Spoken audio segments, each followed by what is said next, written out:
Imagine a league built by the people, for the people. A league dedicated to the economic development of your city. So the question becomes, how good are the 32 teams that play in the minor football league? Well, there's only one way to find out. You have to experience the MFL. The MFL.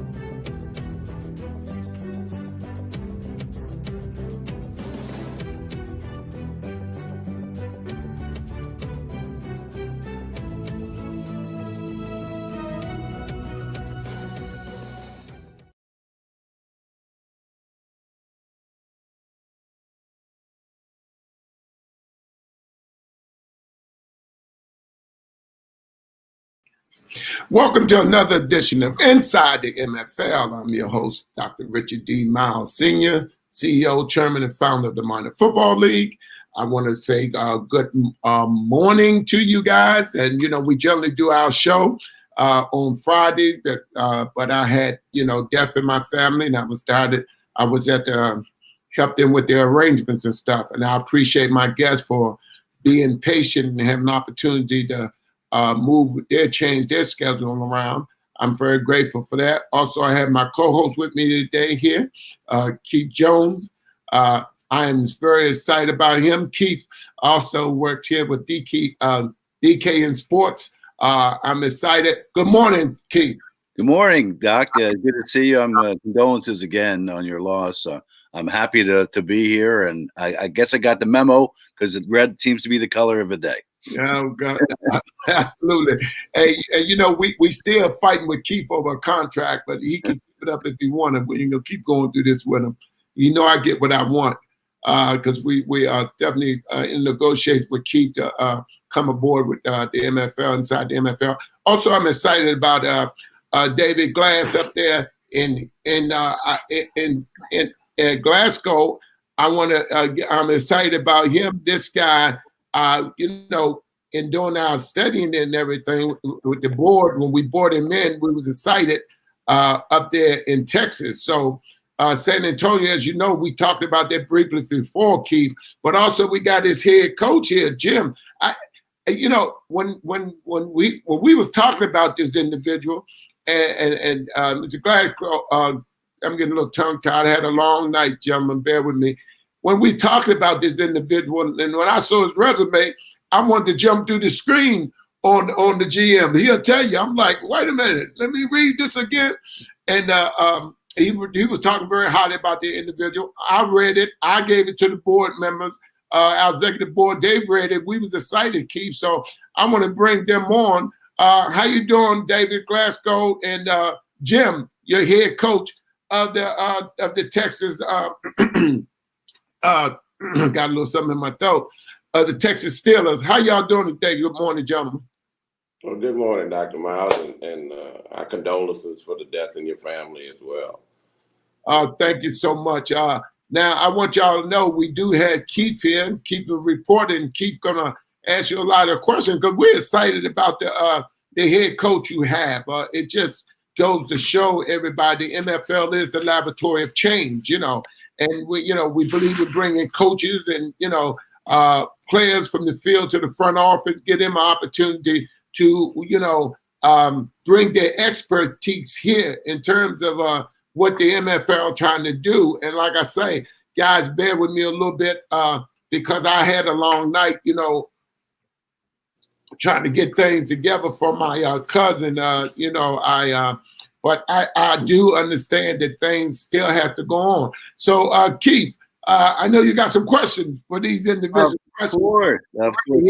It's interesting. I love what you've done over these years. Again, 25 years, keeping it going. I've been involved one way or another with a lot of football leagues, minor and otherwise, including the NFL. And to see what you're doing, which is so different than what any league has ever done before, because you're giving coaches an opportunity. You're giving players an opportunity because as those who know about the NFL know, there's only a limited number of spots.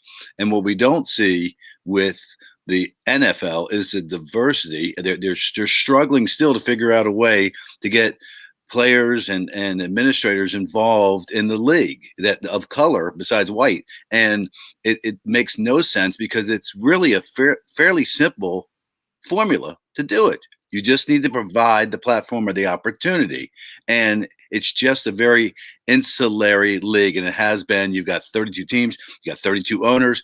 Everyone's doing their own thing. They have the banner of the NFL, but that's how they do their business, and we know it hasn't worked historically for them. But when they do give an opportunity to a guy like Ozzie Newsome, who was one of the best general managers ever in the league, or Mike Tomlin, who's coaching in Pittsburgh and been very successful, you see what can happen. It should be about the person, not about anything else about it. But we see these quick fixes. We see what was going on in Washington when their head of broadcasting was shown the door because of things going on behind the scenes, and then they bring in a female and try to band-aid it, and so without vetting, without interviewing anybody else and that type of thing, giving opportunities. But what the MFL does is it develops not the player, but the person. And I have great admiration for that, Doc. And also for the fact that it gives coaches an opportunity. And we're talking about Jim here in this particular. There are so many good coaches at the high school level, the college level, that maybe never aspire to get to the pro level, but are certainly almost never give them a chance to get to the pro level. So with the MFL, we're talking about professional level. We're talking about mentors for young men that still have ability to play the game, but there just aren't enough roster slots in the NFL or any other place around the world to do it. And the MFL provides that. Now, Myles did say I was going to ask questions, so I guess now that I've finished soapboxing, let me play it out. But I want these gentlemen to know why I'm interested, and Myles has been after me for quite a long time to become involved with the MFL. But the longer I stay in the loop with what Myles is doing, the more intrigued I am, and the more I see why he's been in a league form for 25 plus years, because he has something in a formula that works, something that gives opportunities, something that is certainly good for everybody. So that's it. But you gentlemen are very fortunate that you have bought into the formula. So congratulations to that. Jim, I don't know a lot about your background, but obviously I think you probably have years of experience. So let's start there. Yes, I was very, first of all, very appreciative of the opportunity and having this opportunity to visit and share what we're bringing to the league. But yes, I was very fortunate. I spent 27 years coaching at the collegiate level, and was very blessed to been at some great programs. I was at Oklahoma State. I was at University of Notre Dame. I was at the United States Military Academy at Army. I was at the University of Texas. I was at Duke University. I was at the University of Oklahoma. I coached 5 years at the Big Ten. I was at the University of Wisconsin and Northwestern University, University of Tulsa, TCU, Texas State. So we made the rounds. We made the rounds. And during that time, I learned from some great coaches. I served in a variety of positions, from assistant coach to recruiting coordinator, director of player personnel, director of football operations. So I did a little bit of everything. And like, once again, very fortunate to have been around some great coaches and great players. And it helped me grow as a coach, but most importantly, I think it helped me grow as a person. Yes. Well, Coach, you just explained why Myles tried to jump through the screen when he saw the resume. Obviously, pretty impressive. And you got all the university placed in the right place. You said Duke University and University of, and that's good. That's very impressive that way. But so the man knows what he's doing that way. But why the MFL for you? Because obviously, if you've been coaching at the collegiate level for a long time, did you tire of coaching, or you just said, hey, now there's an opportunity to step to the professional level? Could you repeat that? You Sure. didn't come in quite clearly. Yes. Okay. Yeah. So you talked about your lengthy coaching career at the collegiate level. Did you just tire of coaching and say, yeah, maybe I'll retire and such? Or did you say that, oh, now I have an opportunity to jump to the professional level? And once again, it's not coming clearly, but let me just share something. I think what you kind of said at the places and stops I've been, I worked for Ty Willingham at Notre Dame, and Ty was a great leader. Obviously, the first African American head football coach at Notre Dame. Had the opportunity with a great guy named Gary Gibbs at Oklahoma, who had been there for years. And Gary went on coaching the NFL as well.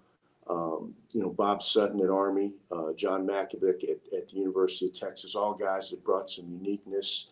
A guy named Don Morton that won 2 national championships at North Dakota State. Everybody's very familiar with that program at the FCS level, the dominance they've had. And then it really all started off with me with a gentleman by the name of Jim Wacker. Coach Wacker had been a very successful coach at a smaller level, went up to TCU, Minnesota. But he was like a father figure to me. And that's where David and me first met. I had the opportunity to coach him briefly back in 1982. Back then, Southwest Texas, and we won the Division II national championship. And I always say, we had good coaches, but we had great players. We had 7 guys off that team that had a little bit of stints in the NFL. And so that's always, you got to have the combination of both those things. You got to have a plan as a coaching staff that's going to fit your players, but you got to have the players as well. Did you decide that you were going to retire and said this opportunity came up professionally, or had you always aspired at some point to jump to the professional ranks? It's funny. I think I had a window way back when I first got off the field and kind of got into the recruiting part of it more from an administrative standpoint. And I had some windows of opportunity, but I just loved college football and the relationships I had with the players. So I continued kind of on that particular route, but also, I was sharing with some people earlier about I sat there right next to the head coach for so many years as the director of football ops, and the head coach was obviously running the show, but I learned so much because I had my hands in a little bit of everything, and I'd already coached as well. But I said, if I ever had the opportunity, how would I handle this situation? How would I handle this situation? And this is going to give me that opportunity, and I feel that my background and experience is going to be very helpful in those situations. But I've never stayed away from the game. I've been, I quit coaching per se at the collegiate level, but I had a sports training facility, training young athletes, training families, adults. I've kind of continued that on the side, but I've really.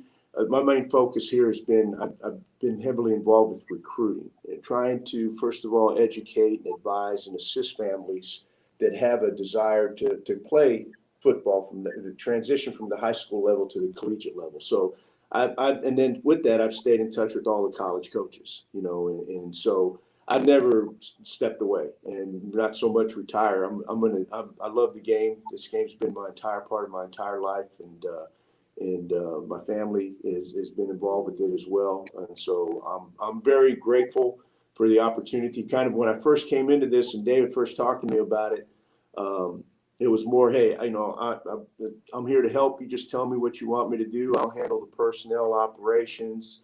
And he kept on saying, well, let's see how this thing plays out. I might need you to do this. I said, just tell me what you need to do. And so we've sat down and he says, hey, I really want you to do this. I need you to do this. And I want you.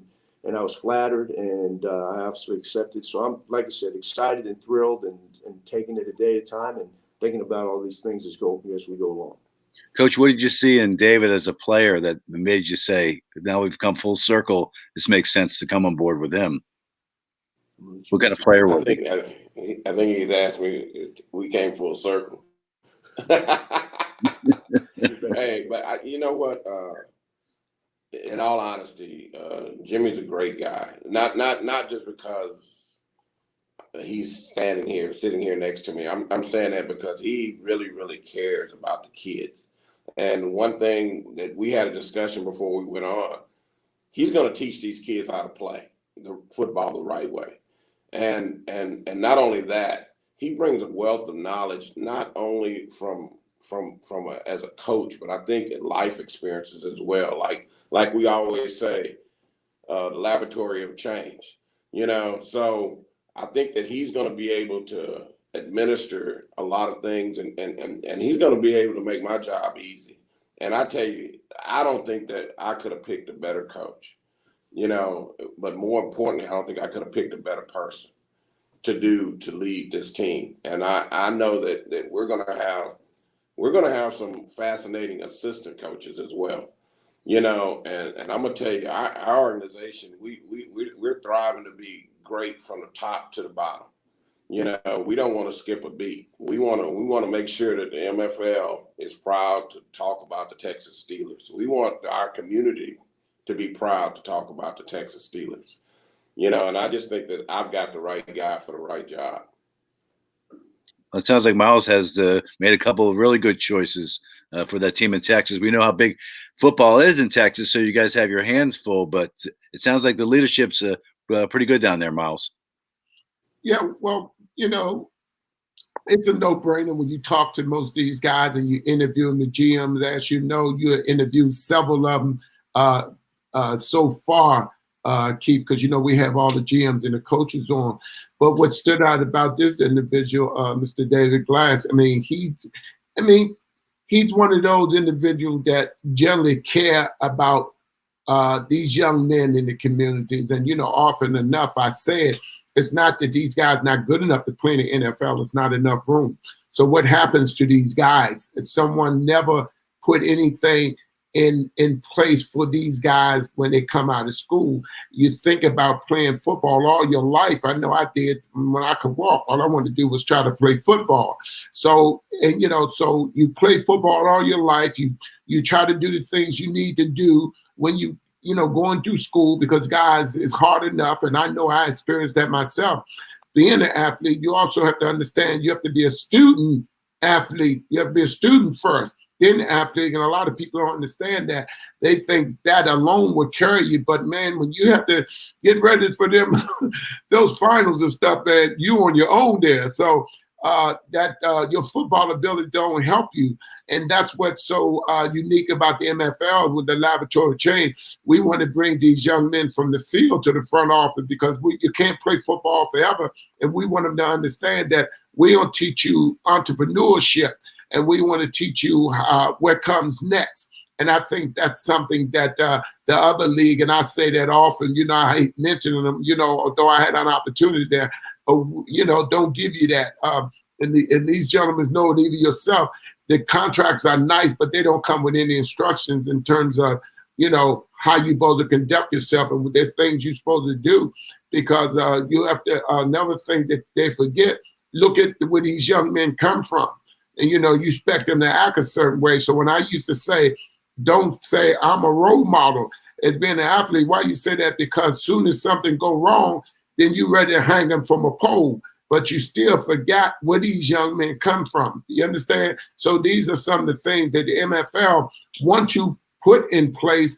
And in other words, it's a gap there. And a lot of people don't understand that. We want to bridge that gap and transition with these young men. And I think all of y'all can identify with this. It takes 5 years to get football out of your system. And although these guys say they can't make it to the NFL, so they mad, you know, also, you have to understand, you guys have to be developed. A lot of guys, you know, that's what they miss, the developmental part of football. Sometimes it's more than just tackling. And these some of the things that we try to instill in these young men and get them to understand that this is beyond the field. And, you know, people like David Glass, these are the types of people that, you know, that the MFL want for GMs, and we're fortunate enough to have them because they have the same light mind that we have here at the MFL, because we want people to understand that, you know, it's more to it than that. You know, the MFL, we want to be a part of the community. We're not taking anything from it. We there to help with economic development. We there to help with, you know, jobs. Our players do 100 hours of community service. So these are not guys you see just on Saturday night playing football. These are guys in your community that doing things. And I know with him at the helm there, along with Jim, I mean, I can't think of nothing better, because it takes more than just God-given skills. And some have it, and some are late bloomers, as you know, Coach Jim. And that's the great thing about it. In talking with him, because I did talk with him extensively. I hope I didn't talk his ear off when we had an opportunity to talk. But it was so enlightening that, talk to a person as knowledgeable as he is. And you could tell he'd been to places that he said he was that.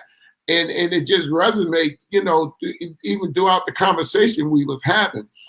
We know some of the same people we was talking about, and we bust out laughing because, a lot of people don't understand. They always say, well, if the MFL is all that, well, why the NFL ain't called them? I think I answered that question in the gym. There's a lot of things we don't let public know about because we don't feel that it's important. But as you see, I know he was shocked when he heard what I sent him. These are people calling that you would never think that even, so we know that league is who they are. And the problem with most leagues when they start, as you know, Keith, it'll never be no other NFL. NFL is in the league by itself. Stop trying to compete with them and stuff. We're not here. They who they are, who we are. We are a developmental league. We tell people all the time, the MFL, we are a developmental league. And we're not trying to take their place. They've been around 100 years. Give us some time. We'll catch up after a while. It might not be our lifetime, but I guarantee we'll catch up. So these are the type of things that the MFL want. And when we meet and get individuals like we get coach to sign the board as a head coach, man, that speaks kudos for the league because it tells him a lot. And I just want to say this to him and ask him a question. When you had an opportunity, I know when your GM told you and when he sent you to take a look at things, you couldn't believe what you were seeing, huh, Coach? Yeah, I hadn't heard about it. I had not, through our discussion as well, Dr. Myles, I was not familiar with the MFL and what it was about, but most importantly, what it offers and the opportunity it offers. And so I've had an opportunity through David, through you, through just kind of some research, learning more about the league and what it stands for. And so I was once again very appreciative of having the opportunity to be a part of something like that. And we also keep we wasn't aware that we did the promo stuff.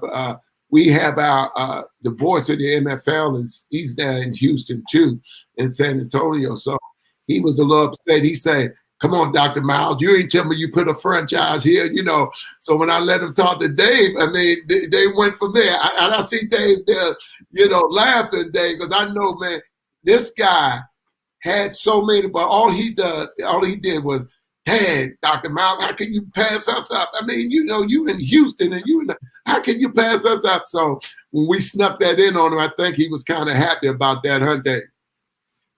Oh, without a doubt. He was ecstatic, man. And he thought he was going to have to catch a bus to go to Houston to watch an MFL game. Yeah. He just has to go 3 minutes down probably from his house to go to the stadium, right?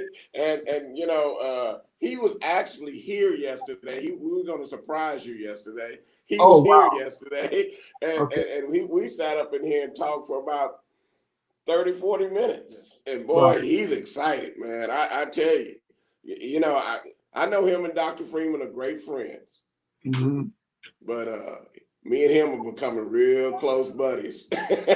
Tell Dr. Freeman not to be upset. And I know he had so much. He's excited about the Steelers because he feels like the Steelers, that's his team. Yeah, absolutely. Also, Keith, I know you had some other questions stuff, but Keith, what's what we're trying to do, as you know, you've been around me for a while. I even, President had me on your show and stuff, and vice versa. Media-wise, where some of the things that I want you put in place, and we've talked to a lot of young people in broadcast journalists, which is great. But as with football, some of them think they're better than who they are, and think they seem to have it. And that's something that we really have to take a hold, because some people, Lord, they have to understand that in your field and what you do is really not easy. And I know I used to always didn't have a lot of great things to say about media when I was playing ball. But then again, you know, they report what you hear. So I used to always be very careful and very selective in what I say when I'm around them, because I know never forget one time one of the editors say, "So what happened?" And, you know, caught me at the wrong time. I'm like, "When you watching the game? How would you ask me something stupid like that?" But, you know, it's just a matter of you understand being very careful in what you say and how you conduct yourself in terms of with the media, because they can be your friend or your enemy.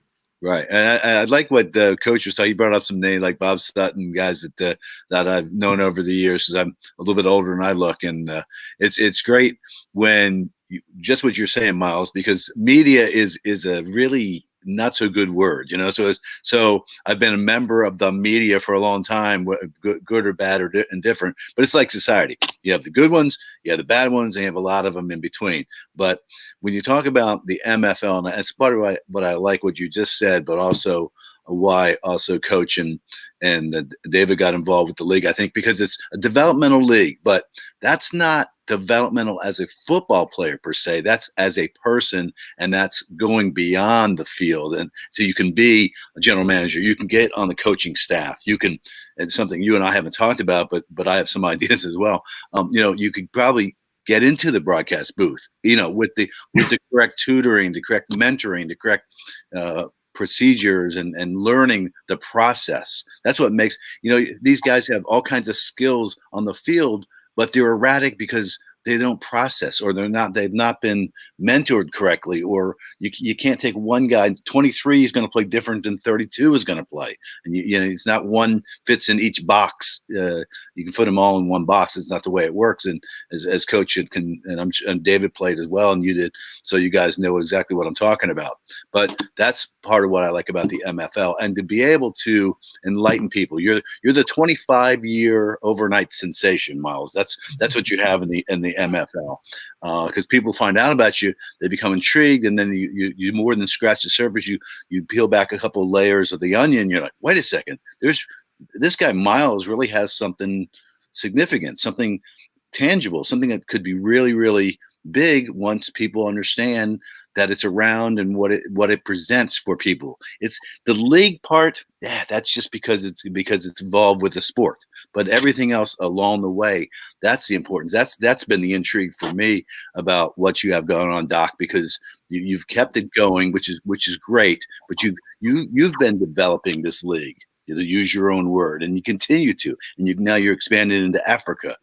No other league when he's going into Africa. Few have tried through Europe, and not necessarily successfully, but you keep going, and you keep doing these developmental projects, and it just keeps growing bigger and bigger. And then guys like high quality, top quality guys, like the two guys sitting down in Texas right now, you know, get an awakening and come on board. Absolutely. And Jim, I know in our conversation, like I said, we talked a long time, because I was sold on him, and he was talking about the other league down there, and he said, you know, Dr. Myles is right, but they doing something, they got money, but it's just not. Go ahead, Coach. You know, with their concept, you were saying things about. Yeah, I mean, there's a league down here that's currently has a bunch of players as well, and I guess there's some issues that have arisen and working through it. But you know, there's what it's shown me. There's coaches out there, there's players out there that are looking for opportunities, and that's what the MFL offers, and that's what we're going to offer here. You know, we want to be, as David said, we want to be the leading franchise. That's what we're working towards, and providing, not obviously, yes, we want to make our players better.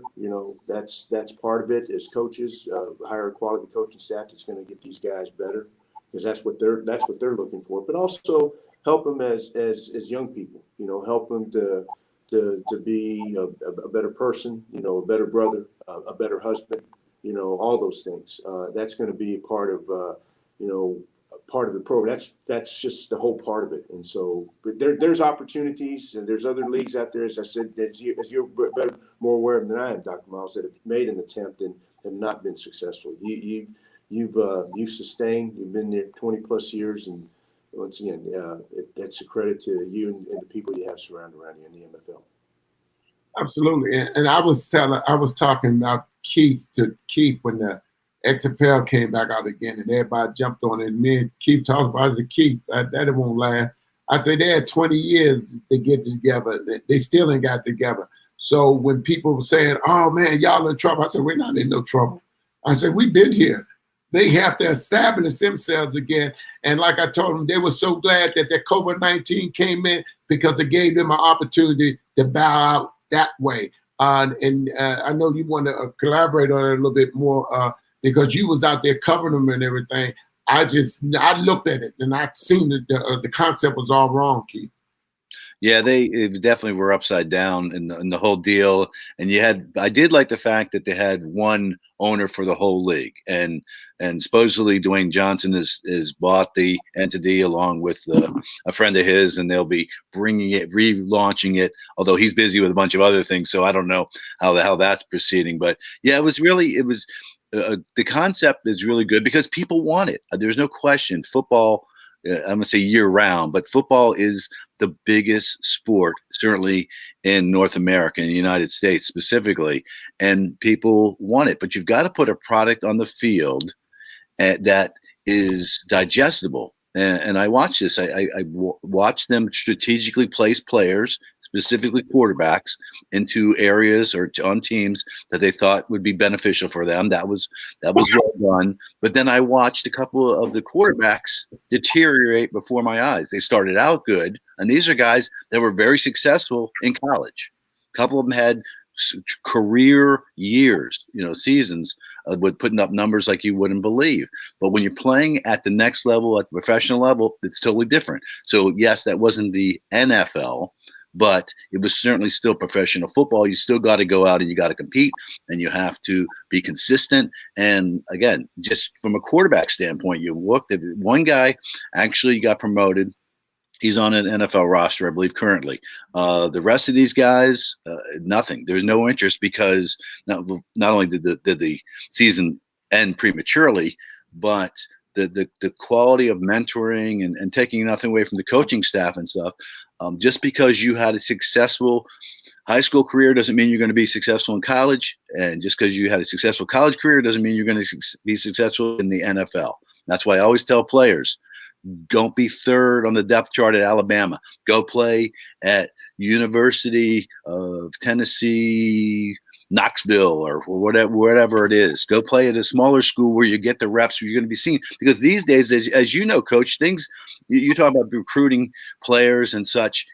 The landscape has totally changed than when we were coming up. You were lucky if you could get your tape out to a few schools. Now, almost everybody that plays in college is at some point on television, and a lot of times, if it's not regional, it's national. So the exposure is totally different. You need to get out on the field and show what you have, and be the next Jerry Rice and such. The only reason Jerry got into the league is somebody saw him by accident. They went to recruit one of his teammates. One of those deals. You don't have that anymore. Everybody gets on the field at some point and gets television exposure.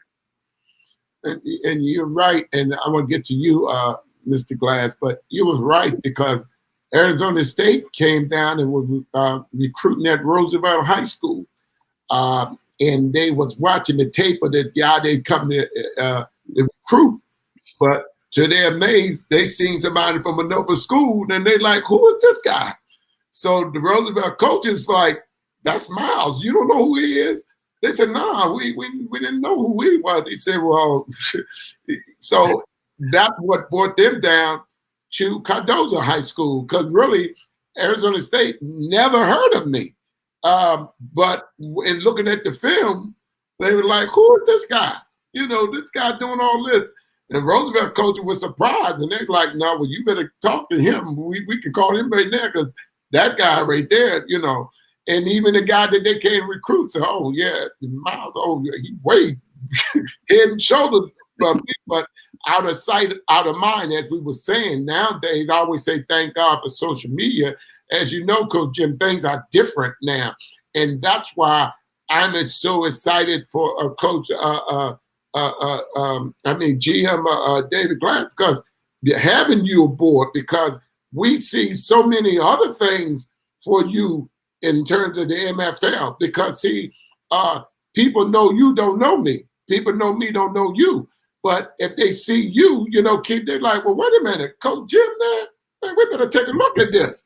And then when they take a look at it, then they're going to be ringing your phone off and GM Glass and say, oh, wait a minute, we don't know nothing about this, because more people have an opportunity to look at the MFL now than ever because of this COVID-19. So I tell people all the time, it's a blessing for some people. Unfortunately, some people lost their lives, and they have my condolences. But the fact that now things have slowed down where you can look at stuff now, and then when you look at it, you're surprised. Say, wait a minute, I didn't know about that.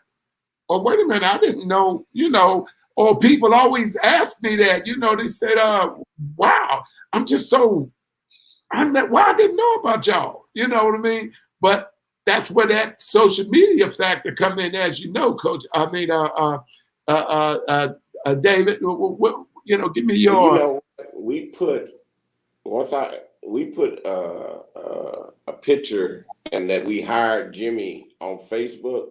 Oh yeah, we saw it. We've been putting it up too. Everybody. Dude, our Facebook is going crazy.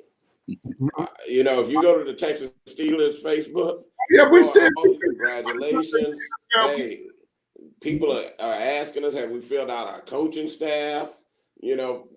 So many guys want to come coach with this guy, and he coached most of us. So, so we know what he brings to the table. Right. So we already know what it's different, I think, for us, because we know what we're getting, and we know we're getting a quality, high caliber coach, and we know that the MFL, I'm gonna tell you, I think it's gonna follow suit. I think all these franchises are gonna be hiring these coaches that are similar to Jimmy's skill set, and I think the MFL is gonna become a destination for a lot of these coaches, because there's a lot of opportunities. Because I don't know if you guys remember on the last show we talked, I said, man, there's a lot of good coaches around here, and I was saying that all these coaches around here, man, and trust me, we're not finished.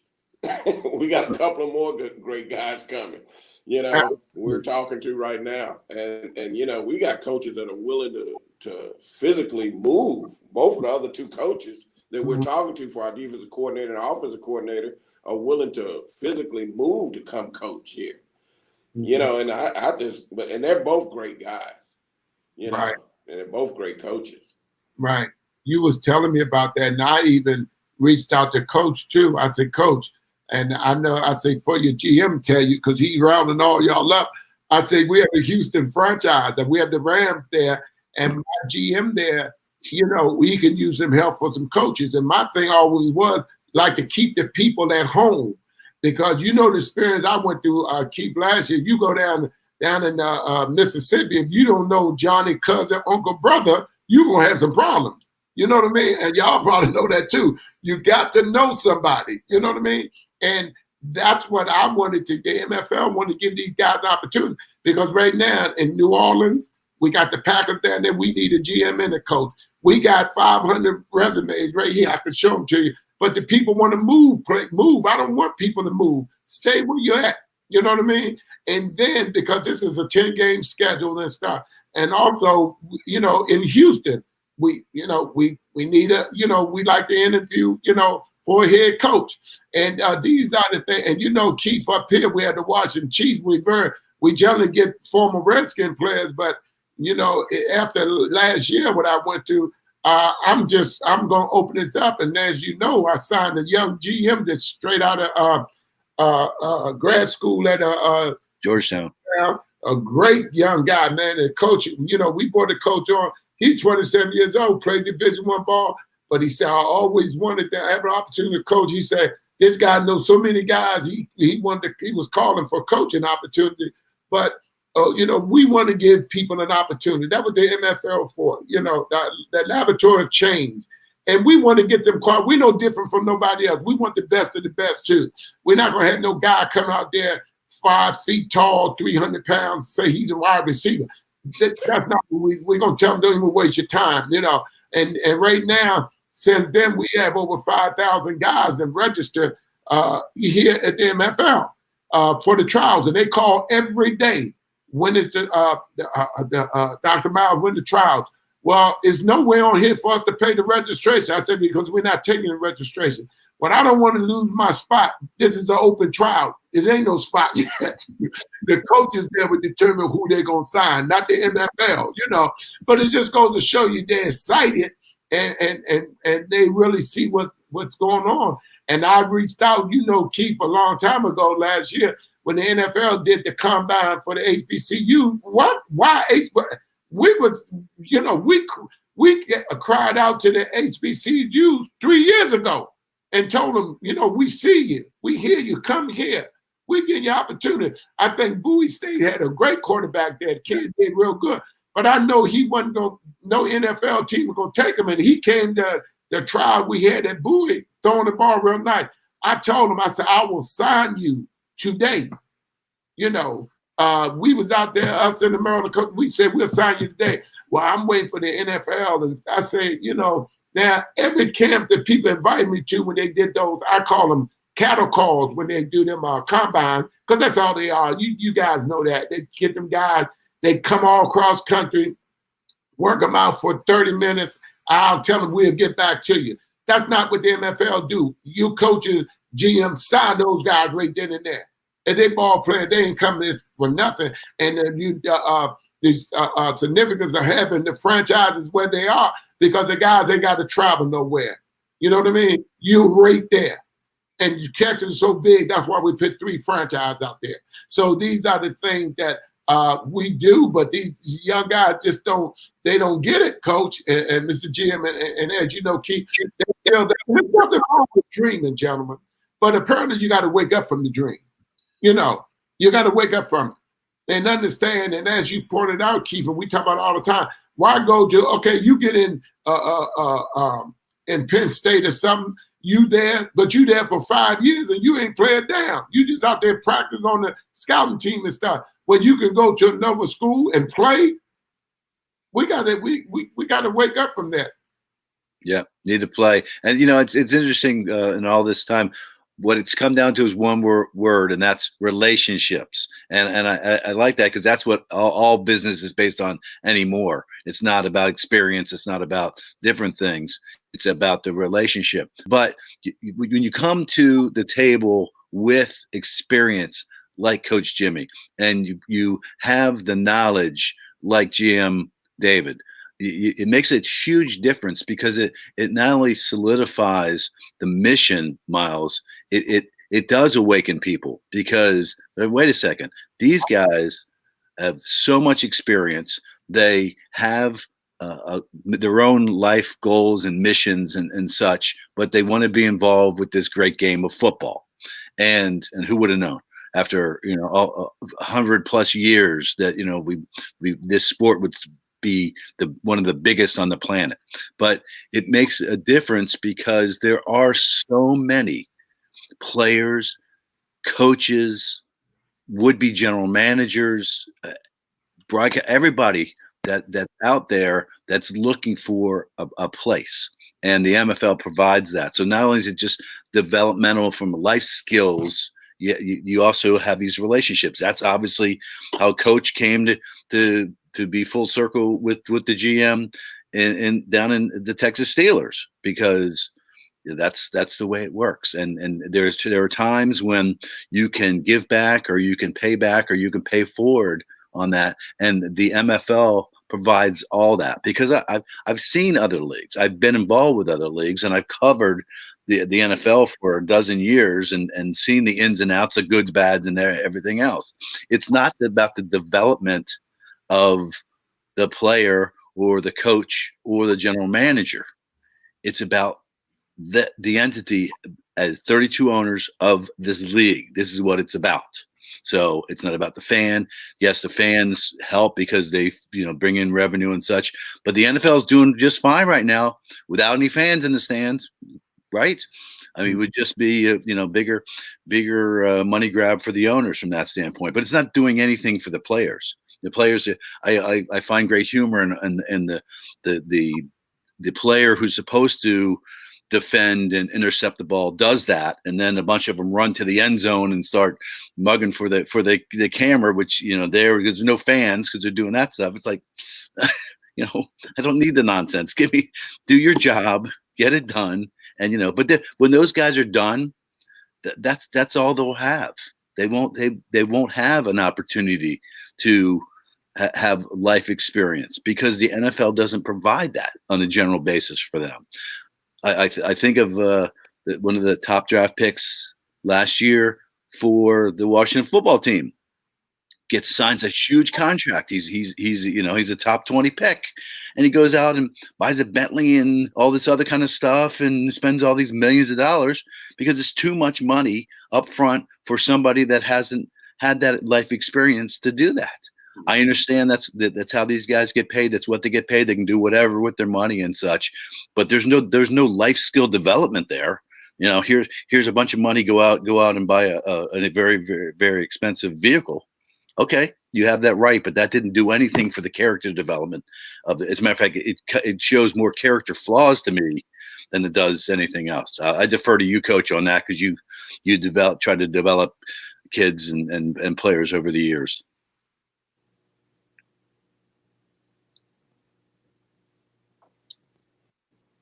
Coach, can you hear?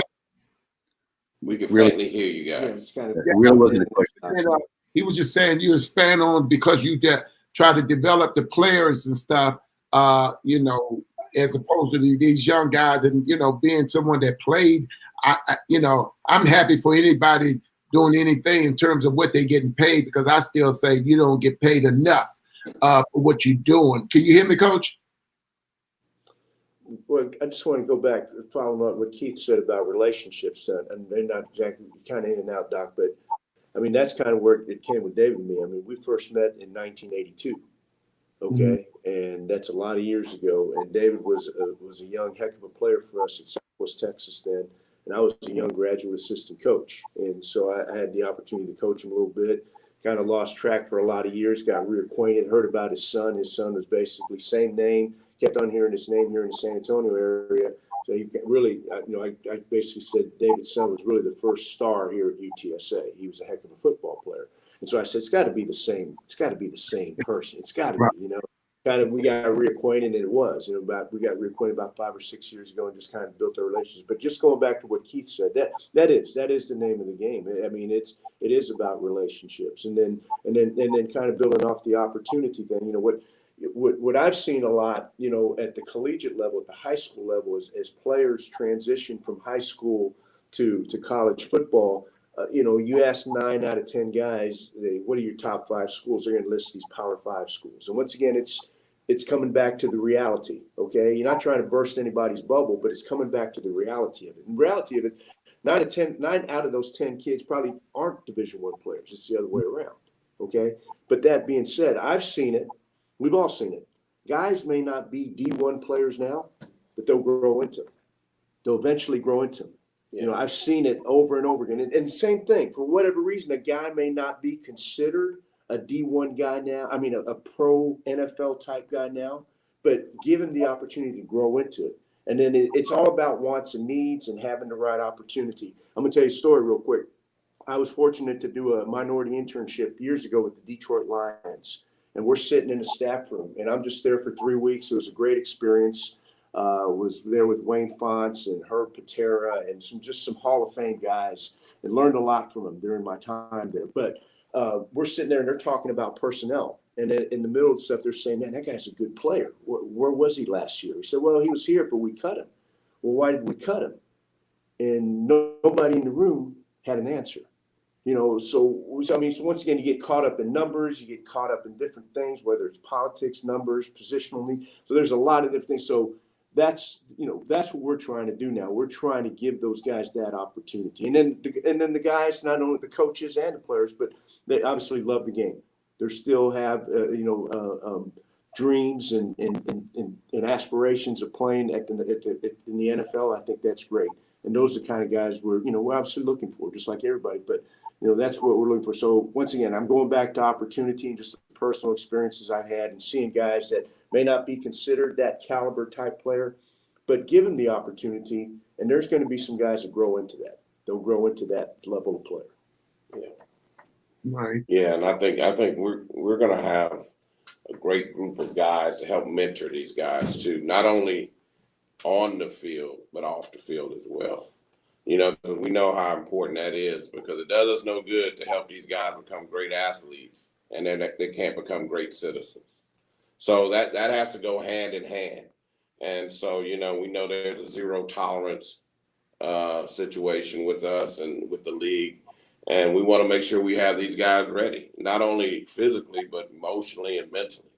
And I think, you know, with bringing guys like Jimmy and Coach Valdez and those guys, and Coach Post, those type of guys, and get those guys involved. I mean, they're going to mentor these kids. Not to mention, and you know what, and I know you see me and Jimmy and we're talking and stuff, but let me tell you, there's another guy. He's sitting in here that is like the backbone of us, and he doesn't come before the camera or nothing, but he is the guy that makes all these things work.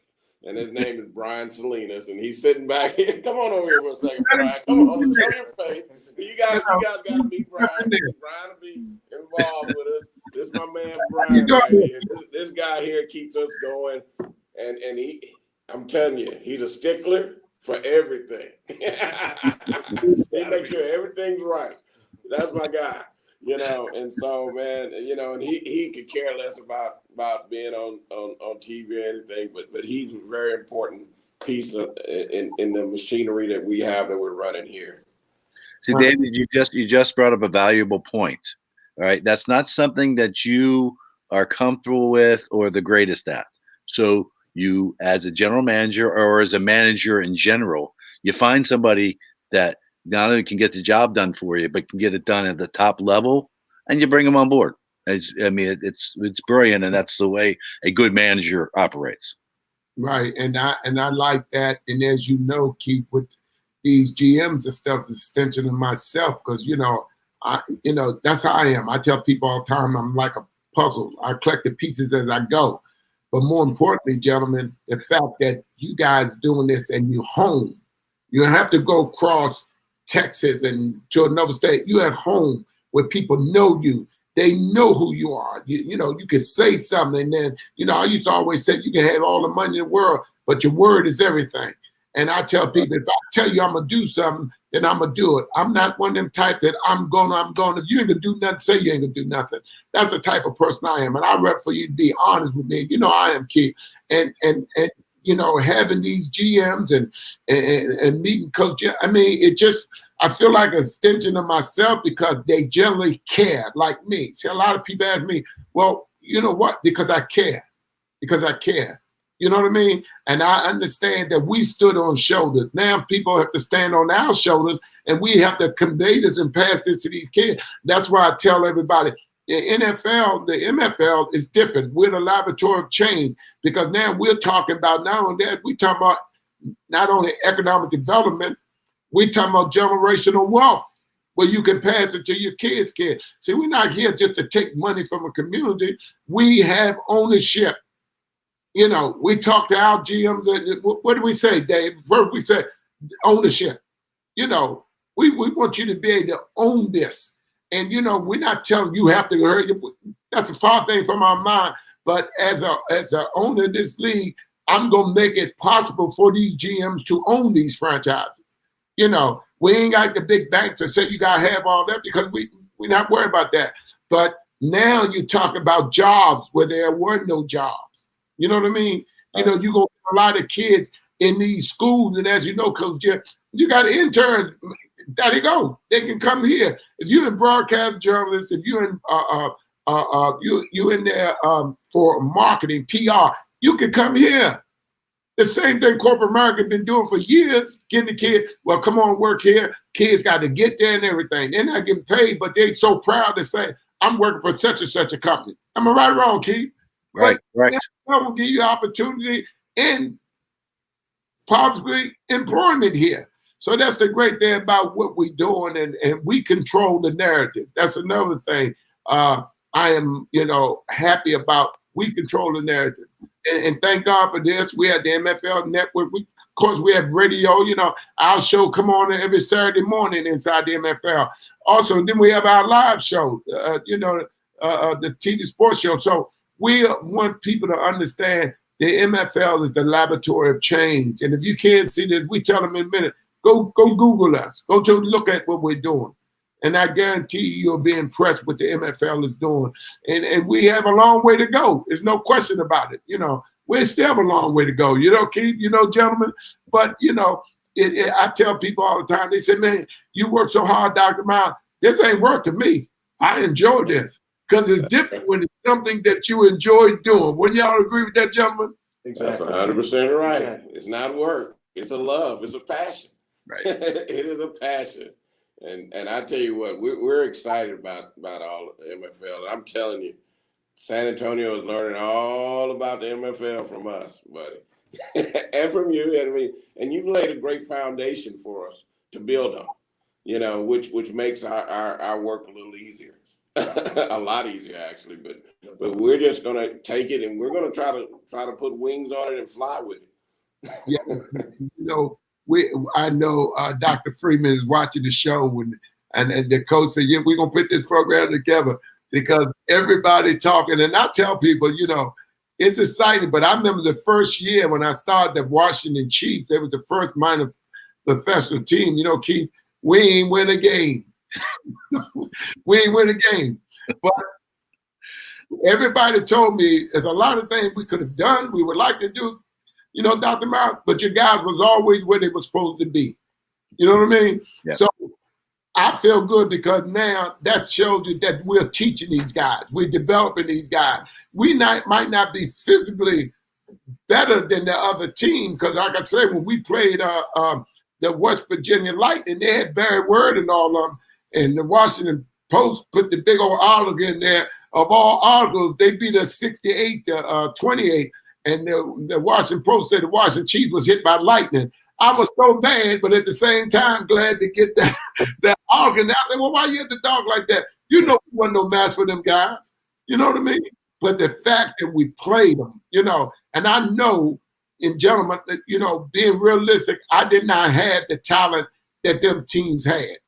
I knew I didn't. I had kids that graduated from high school, couldn't get in college nowhere. They was in school here, but I had them playing. Physically, they wasn't ready, But when I start, doing my research and I start bringing players in from all over the country, that was great. Then we start beating people to death then. But the only problem with that was you had to get them jobs. You had to get them housing. You know what I mean? So that was against itself. So I said, okay, it's time for the MFL to put franchises in all these different places where these guys can stay home. Because to be honest, I had a guy come from California and everything, Colorado and everything. He was coming. That's why the Chiefs team was so good. So when y'all see gentlemen, all them rings on the website, I will make sure everybody see them there because I know everybody outlaws, everybody from Florida, all the teams talking, yeah, we gonna get them. I said, what the Chiefs did to y'all, man. That was before y'all. Y'all don't know, man. That, as you stated, we set the path. But I know this league is going to be very, very competitive. And because of the people that we have in here, and it's giving these young people an opportunity to stay home and play. Keith. Yes. That's important. I mean, and then that's why I really am just enamored with this San Antonio market because it's been so overlooked for so many years. And yeah, I give UTSA a lot of credit. I mean, they're the hometown team, but professionally, nobody has really gone in and taken that community, which has grown tremendously over the years. One of my cousins and her son live down there. They love it. I mean, besides just the river walk and such, the community is just fantastic, and it's just been underserved as both of you gentlemen I know personally. But other than the Spurs being there, I mean, nothing else exists professionally that I'm aware of. And here you have an opportunity to football is #1 in Texas. I don't tell anybody on this show, but that's where it's at. And you have this opportunity to elevate it. I mean, you can take it as many levels up as you choose, as you can get it done. But I know the community, if they are not behind you already, 100%, they will get behind you because It's meaningful for them. They recognize that, hey, somebody actually thinks of us as a legitimate city to put a professional franchise here. That's football. We love it. And I totally believe that you guys will be one of the most successful franchises probably in the history of the MFL. Yeah, and we're excited because, as you know, we have a woman owner, Dr. Diane Eubanks. She has the Florida. She had the 49ers down there, the Fort Lauderdale 49ers. So we're excited, gentlemen, and I'm just excited about everybody talking about this pandemic. I'm not worried about. We get so much work done, man. And I feel like we're so blessed, the MFL, and I tell everybody we're gonna be big, real big. And right now people begin to see what the MFL is truly about, and with addition of you, Coach Jim, and Coach Dave. He had me laughing all the time because he tried to change the little logo up a little bit, Keith. Miles. Now, Dr. Myles, I said, all right, now we watching you now. But I want to say that these guys are professional guys, and I don't have to worry. And I'm the type of person, I don't like to micromanage nobody. And it's time for you. And I tell the guys, you GMs, do what you do. You the boss. I expect you to go get the best of the best coaches and everything.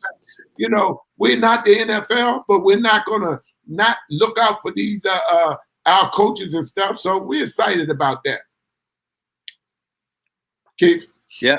And well, you should be, Miles. It's tremendous that you've expanded through all these almost forgotten about communities. Now, Fort Lauderdale makes a lot of sense because Miami's already taken professionally. So why be in somebody's true backyard? Just move up north a little bit. Fort Lauderdale is not Miami, just like Baltimore is not Washington. So like Oakland is not San Francisco. So these are all different markets, all separate markets. And when you can give the opportunity to the local community to take their own identity, it makes a big difference as well. Okay, and I don't want to, and I better I better mention the Florida Bears down there. We got the New Jersey Raiders, and we got the Warriors down in Atlanta. North Carolina Outlaws, South Carolina Oilers. The franchise everywhere. We have the Colts in Maryland. We have the Washington Chiefs.